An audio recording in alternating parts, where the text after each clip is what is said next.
Hah? Si Eki? Iya pak, yang sering keluar sama sampean. Yang sampean ini ngiringin terus. Nah dia sekarang ada di tiang listrik. Dia naik ke sana. Hah? Masa iya? Tadi ada di kamar. Ternyata bener, ketika Pak D-nya ngecek lagi, kamar udah kebuka jendelanya. Assalamualaikum warahmatullahi wabarakatuh. Kembali lagi bersama saya Rian Agus Widodo di channel saya Rian Agus Widodo. Apa kabar semuanya? Mudah-mudahan kalian dalam keadaan sehat walafiat, itulah doa saya setiap hari untuk kalian semua penikmat channel Rian Agus Widodo.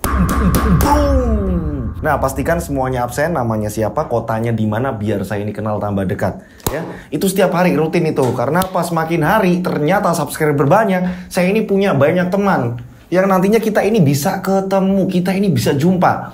Nah gitu, sembari kalian absen nih, saya mau ngasih tahu pengumuman buat kemarin yang udah ngirim video banyak ya kan, giveaway-nya akan diumumkan. Pemenangnya ini akan diumumkan di tayangan besok pagi di channel Yoskai Official ya. Jadi kalian siap-siap nih, pantengin di channel Yoskai Official. Yang belum tahu channel Yoskai Official, ini channelnya. Nah, besok pagi akan diumumkan ya buat teman-teman yang udah ngirim video. Siap-siap nih, siapa tahu di antara kalian ini ada yang menang. Dan buat teman-teman, nih saya kasih tahu lagi nih, buat teman-teman yang belum beruntung, jangan berkecil hati. Jadi kalian tenang saja nih, buat teman-teman, lah mas aku kok nggak dapat hadiah atau apa-apa segala macam, nanti jangan berkecil hati, tenang. Karena apa? Sebentar lagi Raw Rian Agus Widodo ini 100.000 subscriber. Boom, boom, boom, boom, boom, boom.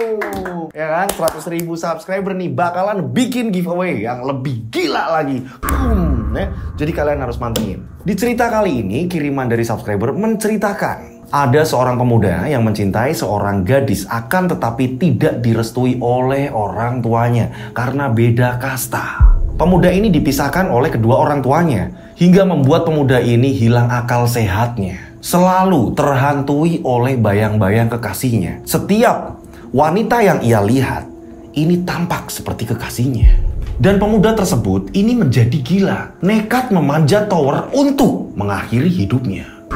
Wah, kok ngeri banget nih cerita. Seperti apa ceritanya? Magicnya di mana? Tak perlu lama-lama lagi, kita langsung saja menuju ke ceritanya.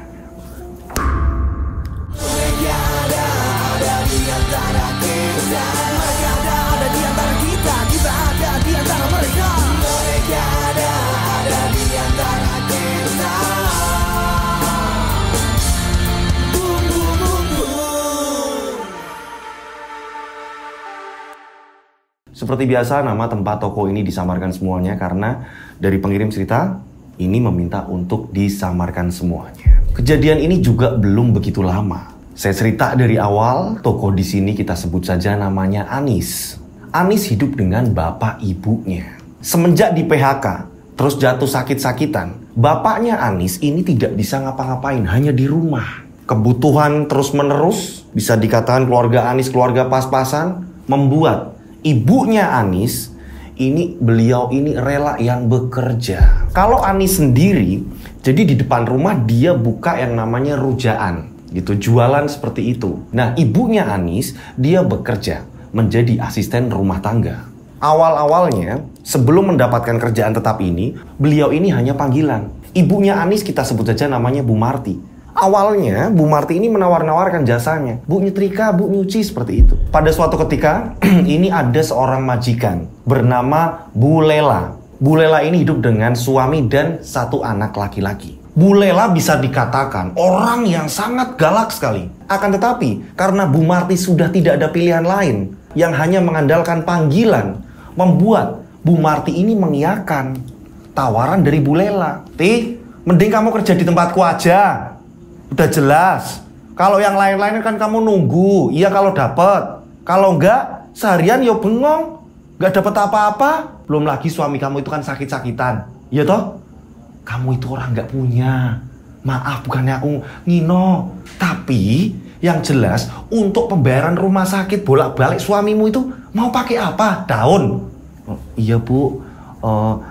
Ya saya seneng bu diterima di sini, akan tetapi saya tetap nanti ngomong dulu sama keluarga. Ya wes silahkan. Ya, yang jelas kamu nggak bakalan dapat kerjaan lagi sebagus kerja di sini. Akhirnya Bu Marti ini cerita sama suami dan anaknya. Karena memang Bu Lela itu sudah terkenal orang yang sangat galak, pelit segala macam. Jadi keluarganya ini keluarga yang sangat tertutup. Dan jauh juga. Walaupun satu desa, tempatnya ini jauh. Kalau dilampau jalan kaki ini jauh juga. Udah terkenal kalau mereka ini galak segala macam. Anis pun ngomong sama ibunya. Ibu yakin mau kerja di sana, Bu? Bu, itu kan satu keluarga ini orangnya keras-keras semua, Bu. Terus sombong-sombong semua. Belum lagi itu anaknya, Bu. Anaknya laki-laki itu kan temennya Anis dulu, Bu, sekolah. Terus dia ini sombong banget, Bu. Beneran, Bu. Suaminya ini pun ngomong, apa kamu mau kerja di tempatnya itu? Juragan Lela. Tapi gimana lagi, Pak? Soalnya kalau ngandelin panggilan, ini kadang-kadang ada, kadang-kadang enggak. Belum lagi, ibu itu setoran mingguan, Pak. Nanti ada tukang kredit keliling. Ibu itu bingung, Pak. Ibu udah nutup ini, nanti buat nutup lagi, ibu pinjem kredit yang lain lagi. Ibu bingung, Pak. Buat setoran mingguan untuk bertahan kita hidup. Belum lagi untuk berobat Bapak. Iya, kalau Anis ini rujakannya rame, Pak. Kalau pas sepi, Pak. Akhirnya dengan segala keterpaksaan suaminya pun mengizinkan. Bu Marti pun mengiyakan tawaran kerja di tempatnya Bu Lela. Saya cerita dari awal-awal Bu Marti kerja di tempatnya Bu Lela. Oke, singkat cerita, berjalannya waktu, selama Bu Marti ini kerja di situ, bener-bener tidak manusiawi yang namanya Bu Lela. Harusnya ini kerja berangkat ini jam 6, jam 7 gitu kan ya. Nanti pulang jam 5. Ini enggak. Kadang-kadang jam 12 malam ini Bu Marti belum boleh pulang. Disuruh mijitin lah, disuruh apalah. Sedangkan Bu Marti udah ngerjain pekerjaan yang memang dari pagi. Bu Marti udah capek banget. Dan nanti kalau Bu Marti kerjanya ini nggak beres, Bu Marti ini dimaki-maki. Kamu gimana sih, Ti?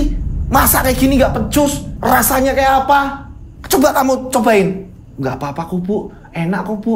Enak kalau mulut kamu. Kalau mulut kami. Dan satu lagi, kalau masak ini yang bersih. Ngerti nggak? Perasaan udah bersih. Tapi Bu Marti dibentak terus-menerus. Suaminya Bu Lela pun juga sama. Kita sebut saja suaminya Bu Lela ini namanya Pak Prapto. Nah, Pak Prapto ini ketika ada banyak masalah di kantor, ya, ini selalu dibawa ke rumah. Dan ketika di rumah, ini menjelang jam 11 malam atau apa segala macam, dia ngamuk. Ketika memang pekerjaannya ini ada yang nggak beres atau apa di kantor, dia pusing, dibawalah di rumah. Meja ini dibaliklah atau apa segala macam di depan Marti. Apa kamu lihat-lihat nih? Beresin. Iya, Pak. Padahal udah dipel dari pagi. Udah apa? Marti nanti bersihin. Nanti belum lagi Pak Prapto ini berantem sama Bu Lela. Kamu ini gimana sih, Mas, kayak gini? Jadi berantem. Setelah berantem, yang namanya Pak Prapto ini tidak sungkan-sungkan untuk membanting apa saja yang ada di dekatnya. Dibanting, buak. Marti lagi-lagi yang beresin. Anehnya besok pagi udah beli perabot lagi. Inilah Pak Prapto. Bu Marti pun pulang. Kadang-kadang pulang ini jam 1:30 baru pulang. Nanti Anis nungguin sama bapaknya di rumah. Bu, ibu baru pulang. Iya, Nduk. Ibu kok badannya pegel-pegel ya, Nduk. Nah kan, Anis juga bilang juga apa, Bu? Mending ibu udah nggak usah kerja di situ. Itu mereka ini semua gila, Bu. Mereka ini nggak berperi kemanusiaan orangnya, Bu. Udah nggak apa-apa. Terus ibu mau kerja di mana lagi, Nduk? Alah, udahlah, Bu. Mending kerja di rumah bareng Anis, Bu, jualan. Gak cukup, Nduk. Nanti Anis yang mijitin ibunya. Sedih Anis lihat kondisi seperti itu ibunya. Nanti jam 4:30 pagi udah bangun, sholat. Setelah sholat dia bersih-bersih rumah sebentar bersama Anis. Setelah itu ibunya berangkat. Jadi Anis kenapa tidak memilih untuk kerja di mana? Anis kepikiran bapaknya. Kalau memang bapaknya ini sehat, mungkin Anis sudah bekerja yang lain. Ini kenapa Anis buka usaha di depan rumah rujaan? Ini karena Anis bingung. Ini ninggal bapaknya nggak mungkin. Kalau hanya 1 hari, 2 hari mungkin bisa. Tapi kan yang namanya kerja, ini kan pasti terus. Anis nggak bisa. Makanya Anis memilih bekerja di depan rumah, jualan rujak. Yang hasilnya ini nggak seberapa.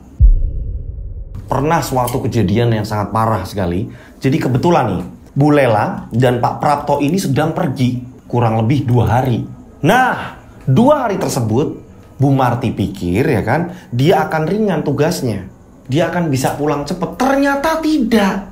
Karena apa? Anaknya Pak Prapto, anaknya Bu Lela, ini namanya Eki. Kita sebut saja namanya Eki. Teman sekolahnya Anis waktu SMP. Nah, pada saat itu, malam-malam jam 10, ternyata Eki ini ngajak rombongannya. Ngajak teman-temannya, teman-teman perempuan, juga ada teman laki-laki di situ pada mabok. Bum. Saat itu juga Bu Marti ini mau pamitan. Eki langsung ngomong, Bu Marti, mau kemana? Jangan pulang dulu. Bikinin kita makan. Temen saya ini ada 12 orang, ya. Kita baru pesta. Dan satu lagi, awas, nggak usah bilang ibu bapak. Ngerti? Ya. Jadi bikinin makanan yang enak. Nasi goreng kayak atau apa yang bisa dimasak lah apa. Nanti kalau kurang saya kasih uang. Ya. Ini Eki udah mabuk, parah.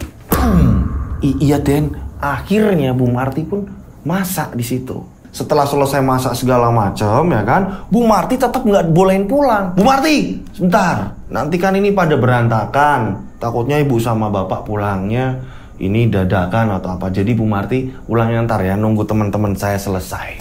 Ya. Bu Marti bingung. Akhirnya bener.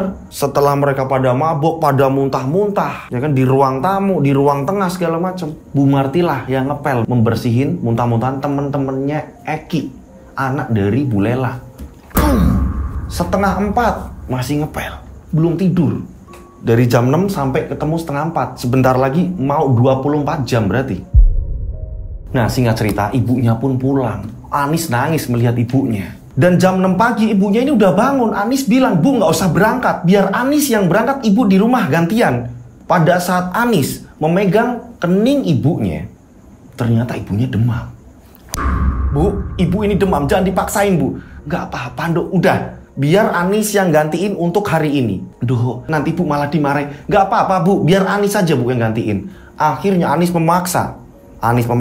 Hari itu juga Anis yang menggantikan. Anis pun berangkat ke sana. Nah, sesampainya di sana, Anis langsung nyapu halaman. Karena apa? Anis ini udah pernah lihat kalau ibunya ini pagi ngapain lagi gitu kan. Kalau di sana seperti apa. Anis pernah ke sana gitu. Nah, pada saat itu Anis pun langsung nyapu. Gak lama kemudian Bu Lela sama Pak Prapto ini pulang. Kaget ngeliat Anis yang nyapu. Bu Lela turun dari mobil, Anis langsung dimarahi. Nis, ibumu di mana? Kok jadi kamu yang ngerjain? Iya Bu, ibu saya sakit. Semalam pulang 3:30. Loh, kok bisa pulang 3:30? Iya Bu, soalnya pekerjaan banyak. Pekerjaan banyak apa? Orang saya dan bapak ini gak di rumah kok. Akhirnya Bu Lela ini ngecek ke dalam. Akan tetapi orang udah pada bersih. Pesta semalam anaknya ini udah dibersihin semua sama Bu Marti. Ya bersih lah. Nah, pada saat itu Eki ini sedang tidur.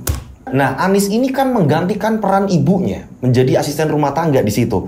Ini Anis juga dibentak-bentak. Mulai dari masak juga salah. Mulai dari cara ngepel, ini ngepelnya nggak kayak gini. Yang di sini sebelah sini kayak gini. Ini nata ini nggak kayak gini. Tatanya kayak gini. Wah, terus dibentak-bentak si Anis. Kamu itu orang miskin jadi nggak ngerti cara nata yang bagus itu kayak apa. Kamu nggak ngerti. Ya ampun, Anis sampai kok kayak gini ya. Anis itu udah pengen ngomong. Mending ibu saya dipecat aja Bu. Pengen ngomong seperti itu. Akan tetapi bingung. Karena apa? Biaya bapaknya belum ada yang bisa nanggung. Biaya berobat bapaknya Anis. Jadi serba dilema. Anis ini serba dilema. Kesel.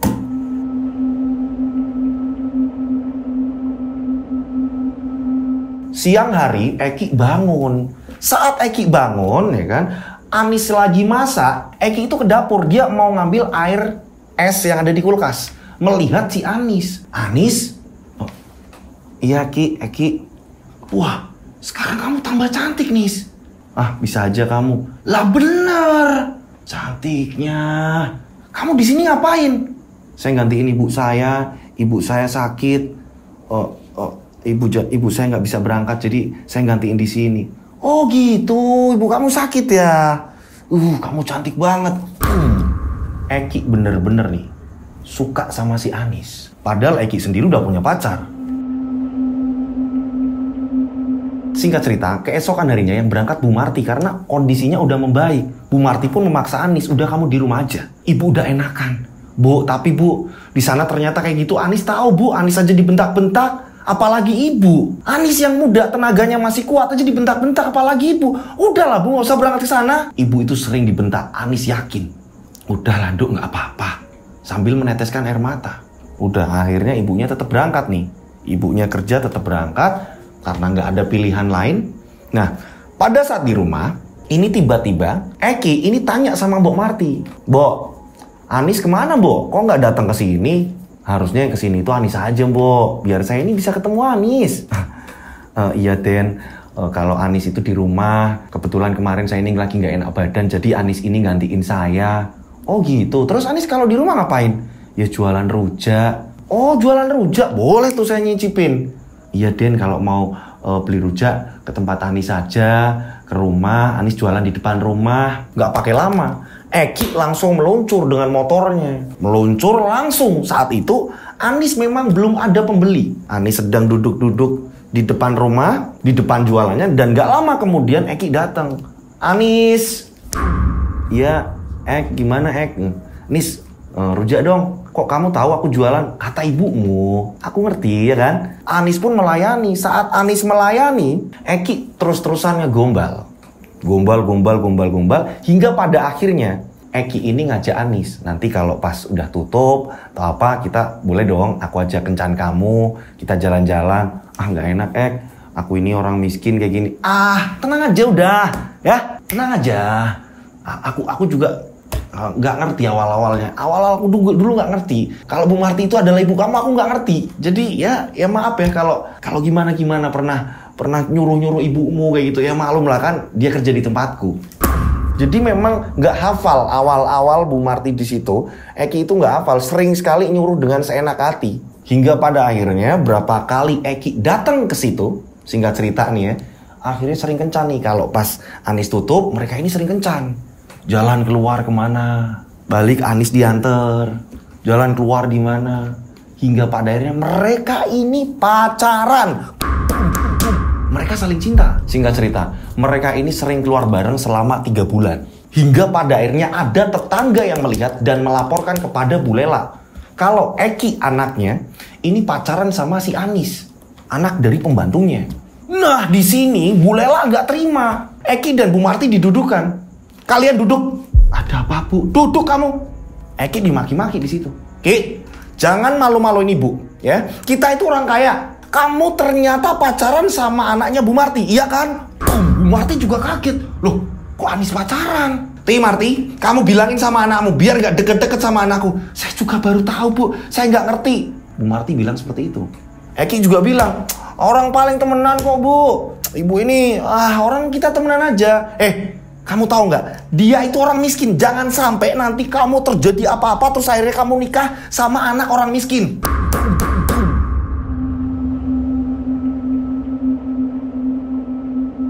Hingga pada akhirnya Eki dilarang untuk pacaran dengan Anis. Bu Marti dipaksa untuk ngomongin si Anis juga. Sesampainya di rumah, Bu Marti langsung ngomongin Anis. Anis, pokoknya kamu jangan deket-deket sama anaknya Bu Lela. Ibu di sana dimarahin dong.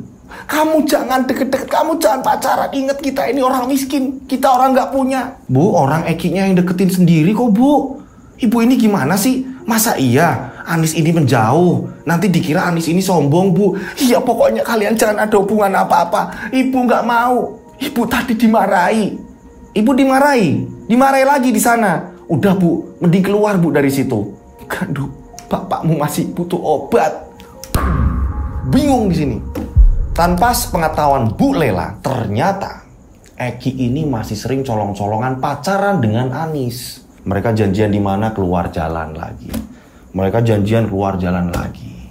Mereka ini pacaran terus-menerus hingga pada suatu ketika, ya kan? Bu Lela sama Pak Prapto sedang jalan, mereka ini naik mobil. Mereka ini berhenti di lampu merah. Gak lama kemudian tiba-tiba ini entah mau apes atau gimana, si Eki boncengan sama si Anis di samping mobilnya. Eki pun gak sadar kalau itu adalah mobil bapaknya. Gak sadar dia. Saking namanya orang yang lagi pacaran, gimana lagi cinta-cintanya, ya kan, yang ada ini bunga-bunga, ya kan, ada kupu-kupu yang dia lihat mungkin, ya kan. Dia berhenti di lampu merah. Pada saat itu bapaknya ini ngeh. Loh, Bu, itu Eki, Bu. Kaca mobil diturunkan, Eki dimaki-maki sama ibunya. Eki, kamu pacaran lagi sama anak itu. Eki bingung. Enggak, Bu, ini nggak bisa ngelak. Awas kamu di rumah ya. Awas kamu di rumah. Ternyata bener. Sesampainya di rumah, Eki dimaki-maki. Begitu juga dengan Bu Marti. Bu Marti dimaki-maki. Gimana caranya? Pokoknya Anis jangan sampai deket-deket lagi. Kalau enggak kamu saya pecat. Boom. Nah, Eki akhirnya dipaksa sama bapaknya. ini dititipkan ke Pak D-nya. Pak Prapto bilang, mulai besok ya, kamu udah nggak ada acara ngelak-ngelak lagi. Bapak nyuruh kamu kuliah. Ini susah banget. Mulai nanti ketika kamu sudah di tempat Pak D-mu, kamu harus kuliah. Pak, tapi Eki masih pengen di sini Pak, nggak mau di tempat Pak D. Nggak bisa. Wah, Eki ketakutan nih. Bapaknya ini mau galak banget. Eki dititipkan ke tempat Pak D-nya. Ya kan, selang sehari Eki diajak ke tempat Pak D-nya. Jaraknya ini 5 jaman lebih. Dan di tempat Pak D-nya, ini udah super galak juga Pak D-nya ini. Sama. Kamu dititipkan ke sini. Berarti Pak D yang ngurus kamu. Ngerti kamu? Kamu soalnya bandel banget. Bapak kamu sering bilang, kamu sering mabok-mabokan dengan teman-teman kamu. Dan kamu jadi malas kuliah. Maka dari itu, kamu di sini harus kuliah. Karena saya tahu bapakmu itu jarang di rumah. Itu yang membuat pengawasan, kontrol ke anak ini kurang. Nah, kamu di sini nih, di tempat Pak D. Ini nggak bisa seenak hati, ngerti? Ini semua demi kamu kok ke depannya, biar kamu jadi orang. Iya Pak D, Eki ketakutan. Sebenarnya Eki ini juga orang yang penakut juga.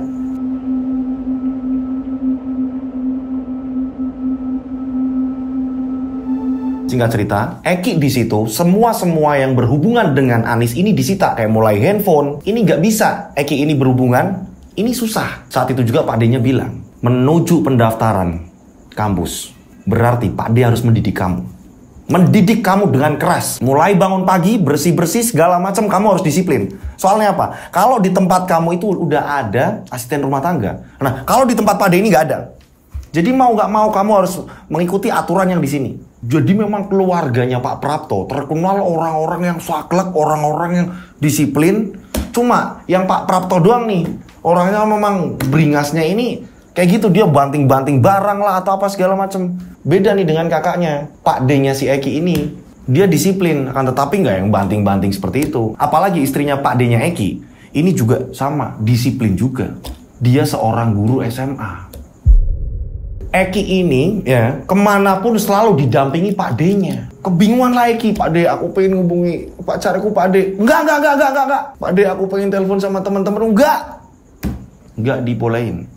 Sambil nunggu pendaftaran, apapun yang terjadi, kamu saya barengin terus. Karena memang Pak D-nya Eki sendiri ini nggak punya anak, belum punya anak. Jadi memang fokus juga, apalagi Pak D-nya Eki ini seorang pembisnis. Jadi keluarnya ini nggak nentu.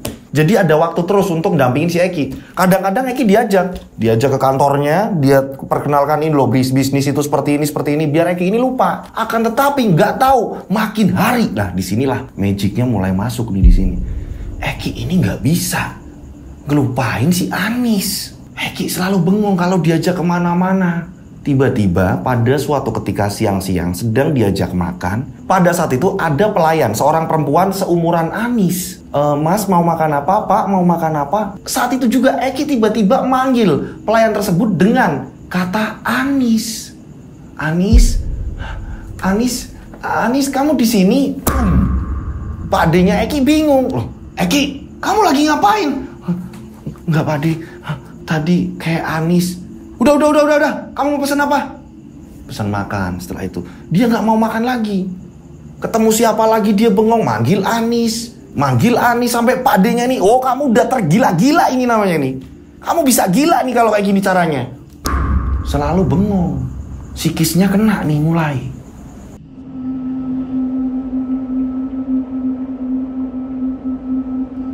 Satu bulan di situ, Eki nggak ketemu dengan Anis. Dia bingung, aku harus gimana ya?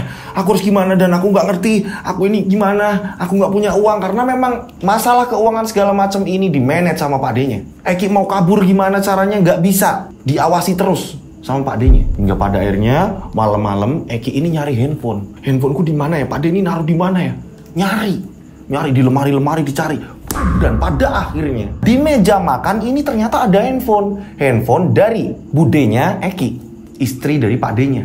Diambil handphone tersebut, diketik nomornya si Anis, dia hafal emang. Diketik, setelah itu telepon dia, tut. Nomor Anis udah nggak aktif. Kesel, Eki kesel sendiri, sehingga membuat Pak D-nya ini keluar. Tengah malam Pak D-nya keluar, Eki kamu ngapain? Enggak Pak D, kamu ngapain? Ini apa lagi? Diambil handphone. Masuk kamar. Iya Pak D. Eki masuk. Jadi udah kayak orang linglung. Mulai seperti itu Eki.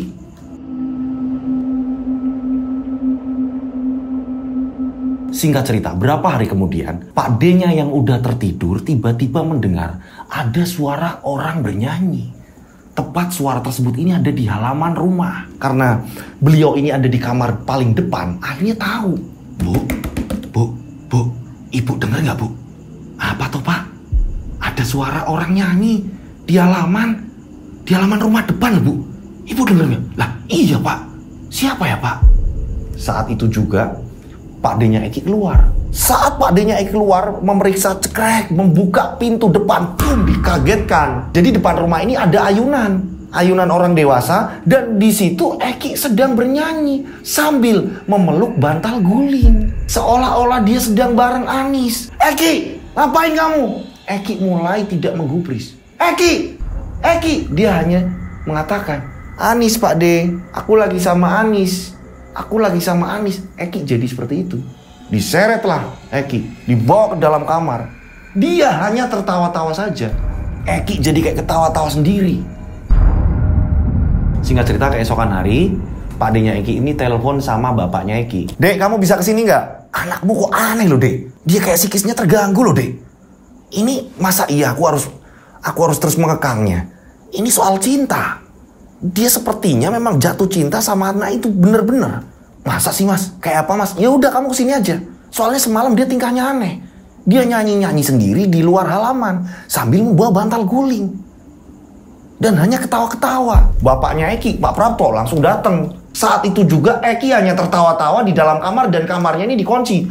Dikunci dari dalam. Pergi aja kalian. Eki jadi kayak orang stres gila. Pada akhirnya bapaknya Eki Pak Prapto bilang ke kakaknya, Mas, aku tak nyari dokter psikis mas. Ya, ini biar nangani. Sepertinya anakku ini dalam gangguan mas. Keesokan hari ini mendatangkan dokter psikis. Dipaksa ini, pintu dibuka segala macam. Setelah pintu terbuka, ya, ini Eki didudukan. Anehnya, ketika diperiksa dokter, Eki jadi normal. Ditanya normal, nama kamu siapa Eki? Saya di sini di tempat Pak D saya dan sebentar lagi saya ini mau kuliah. Ada apa sih dok? Saya disuruh apa? Apa sih Pak? Bapak ini pengen apa? Pak D pengen apa? Biasa normal. Tak ada gejala gimana-gimana. Mas, lah bener anakku kok mas. Lah kok aneh yo. Tenan dek. Itu kemarin-kemarin udah kayak orang gila loh dek.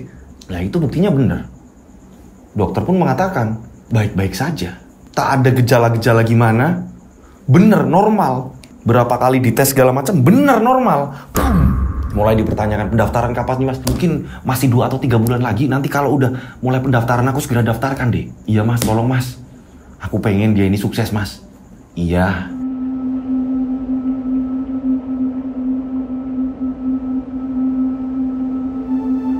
Hingga pada akhirnya bapaknya Eki ya kan memutuskan untuk pergi.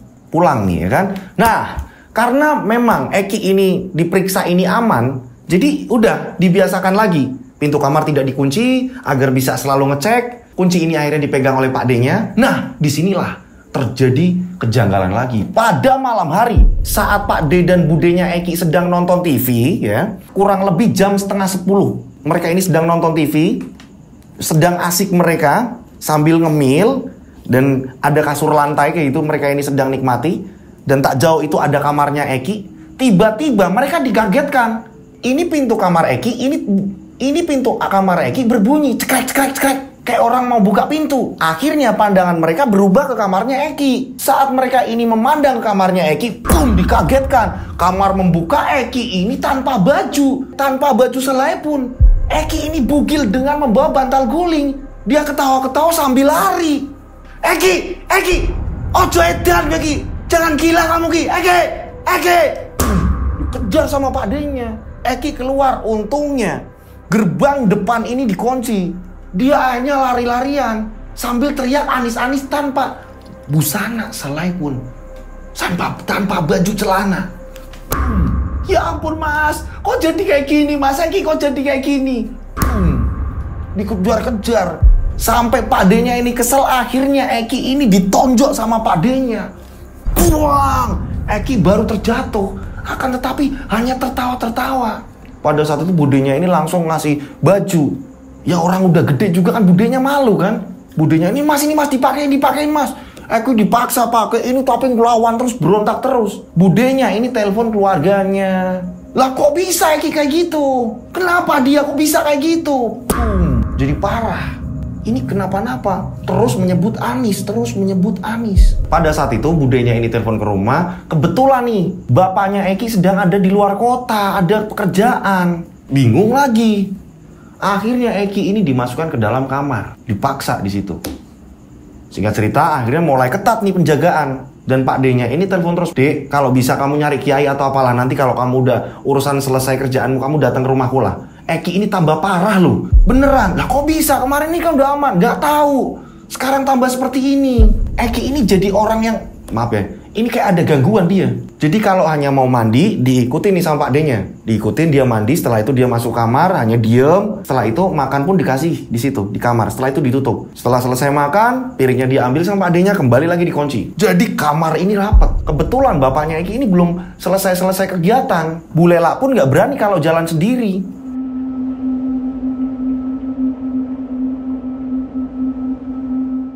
Nah, singkat cerita, berapa hari kemudian Pak D dan budenya Eki ini masuk kamar. Baru saja kurang lebih 15 menit masuk kamar. Ini mau tidur, posisinya ini mau tidur. Saat mereka ini merebahkan badan, tiba-tiba bel utama yang ada di gerbang ini berbunyi. Ding dong, ding dong, ding dong. Ini ada apa, Bu? Tamu siapa malam-malam, Bu? Nggak tahu, Pak. Dicek aja, Pak. Nah, pada saat itu Pak D-nya ini akhirnya keluar. Saat Pak D-nya Eki keluar, ternyata warga, dibukakan gerbangnya. Kita sebut saja Pak D-nya Eki, dari tadi saya belum mengenalkan, kita sebut saja namanya Pak D Cepto. Nah, pada saat itu warga bilang, Pak Cepto, keponakannya sampean kabur dan sekarang ini sedang naik di tiang listrik. Hah? Si Eki? Iya Pak, yang sering keluar sama sampean, yang sampean ini ngiringin terus. Nah, dia sekarang ada di tiang listrik. Dia naik ke sana. Hah? Masa iya? Tadi ada di kamar. Ternyata bener, ketika Pak D-nya ngecek lagi, kamar udah kebuka jendelanya. Jadi jendela ini dipaksa dibuka, dicongkel sama Eki. Keluar, dia ternyata kabur lompat pagar dan posisinya ini ada di tiang listrik. Ada pasar lama, bekas pasar di situ. Ini ada tiang listrik. Eki ternyata naik lewat bangunan-bangunan dan dia ini naik paling ujung.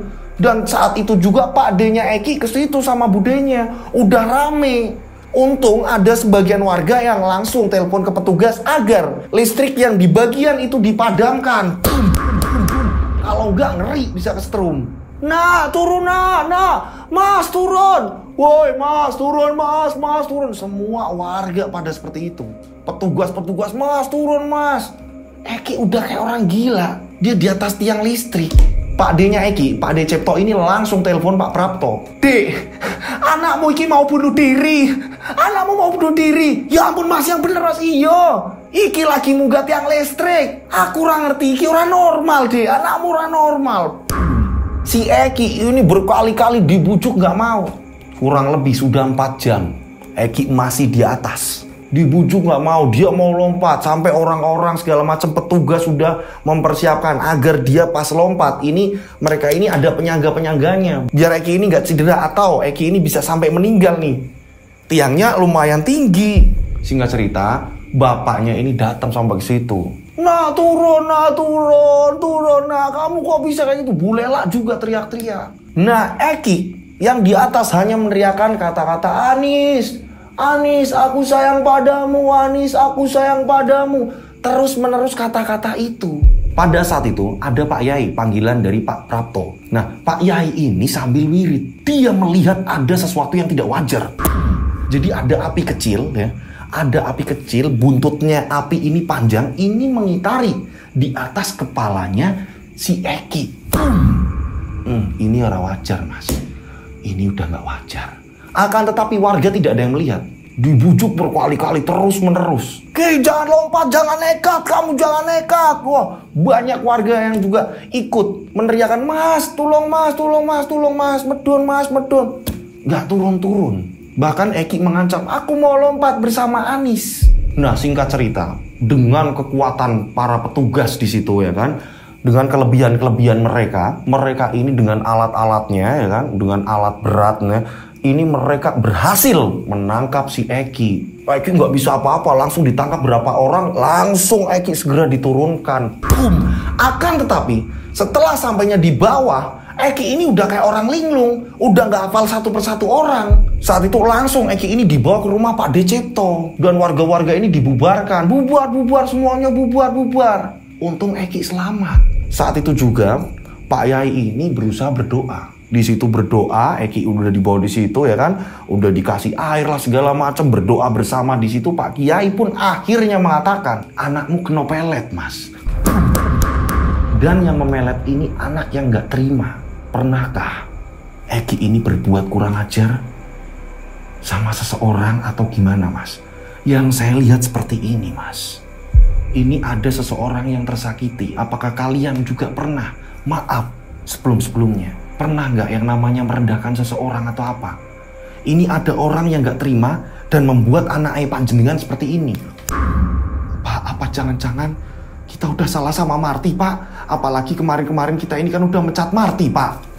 Ternyata Bu Marti itu udah dipecat gara-gara di sini Bu Marti ya, sebelum dipecat, di keluarganya Eki ini kehilangan uang. Bu Marti dituduh, saat itu juga kebetulan Anis yang lagi jemput nggak terima. Melihat ibunya seperti itu kan, dimaki-maki dan dikeluarkan, dipecat. Apa gara-gara gitu ya, Pak? Dan sedangkan ternyata uangnya nggak hilang, Pak, ke bawah Bapak. Iya Bu, apa gara-gara itu kita kan sempat maki-maki Marti, Bu. Begitu juga anaknya, Bu. Nah, kata Pak I bilang, nah coba seperti itu, kalian minta maaf. Seperti apa perlakuan kalian? Maaf, bukannya saya ini seperti apa menekan kalian atau apa. Balik lagi, ketika ada orang yang tidak terima, ini bisa jadi seperti ini. Makanya lisan kita ini dijaga. Pak Decipto pun mengatakan, bisa jadi yang melet justru Anisnya. Dia mungkin merasa tidak terima, Dek. Ibunya seperti itu kan sama kalian, direndahkan, dituduh, apa segala macam. Mungkin seperti itu dan imbasnya ke anakmu ini. Sehingga cerita Eki pun tertidur. Ojo digugah, Mas, jangan dibangunkan, biarkan istirahat. Sehingga cerita setelah keesokan harinya, Eki pun tersadar. Pak D, aku kenapa ya Pak D? Aku kok kayak gini? Karena semua nginep di situ, pada malam hari nginep di situ.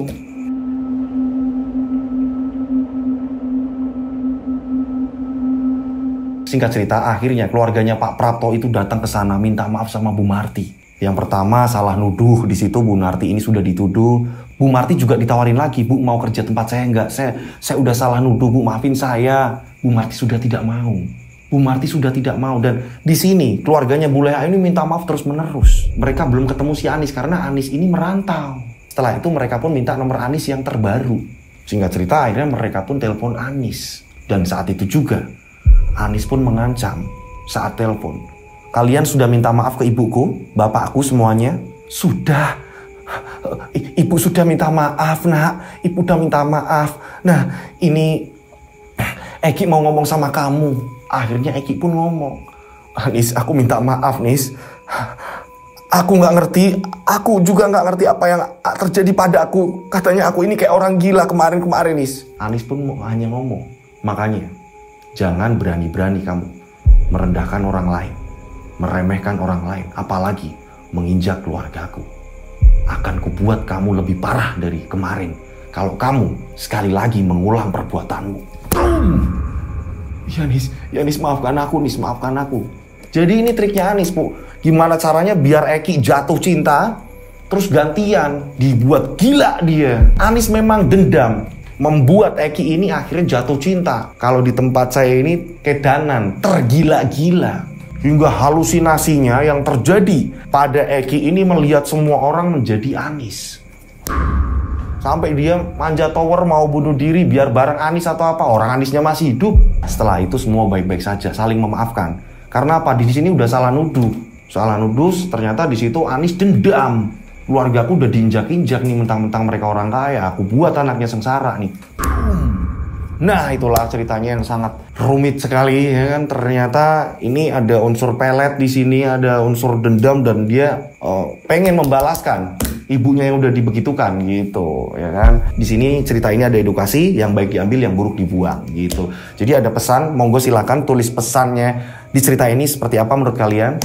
Kalau saya sendiri sih apapun yang terjadi, ya kan, di atas langit masih ada langit. Jangan sampai kita ini merendahkan orang lain. Ketika seseorang yang direndahkan ini tidak terima, semua bisa terjadi. Hal-hal yang fatal ini bisa terjadi. Jadi kita harus menghormati, ya kan? Yang di bawah kita, yang di atas kita itu saling menghormati. Nah, buat kalian nih ada pesan sendiri, monggo di cerita ini silakan ditulis ya. Itulah ceritanya. Saya mengucapkan terima kasih buat pengirim cerita ini. Kalau ada salah-salah kata, mohon dimaafkan. Buat teman-teman yang udah ngirimin cerita, ya kan? Saya mengucapkan terima kasih. Barangkali saya ini ada salah-salah kata dalam bercerita, gitu ya. Buat teman-teman juga yang udah rela ngantri nunggu ceritanya dibacakan, mohon bersabar karena sesuai urutan. Dan dicek lagi kembali lagi cerita kalian ini udah jelas apa belum, dan seperti apa sih Mas bikin cerita yang jelas. Nah, caranya gampang sekali. Dikirim per paragraf atau per kalimat, ya. Dengan seperti itu jelas. Nama yang mau disamarkan mana, nama tempat yang mau disamarkan mana, terus tokohnya mau diganti siapa, terus kotanya ini mau diganti apa, mau dicantumin kotanya atau tahunnya segala macam, ditulis dengan jelas gitu. Oke? Konfliknya seperti apa, terornya seperti apa, jelas. Kirimnya kemana? Dikirim ke DM Instagram saya @dodosinju.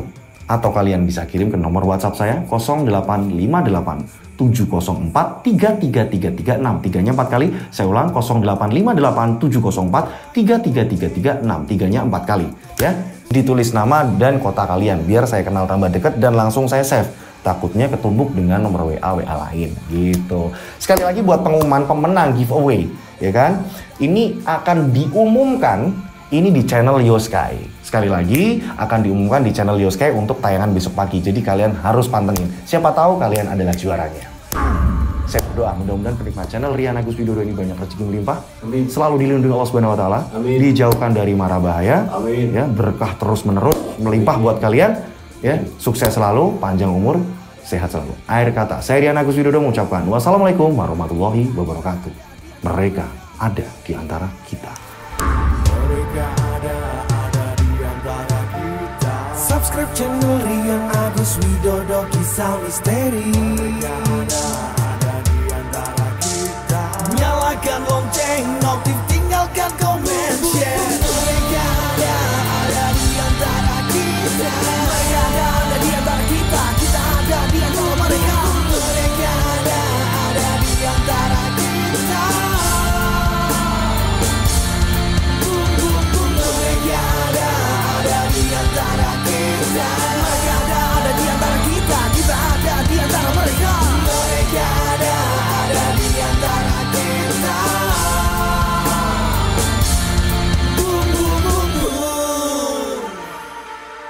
Mereka ada di antara kita. Subscribe channel Rian Agus Widodo, kisah misteri. Mereka ada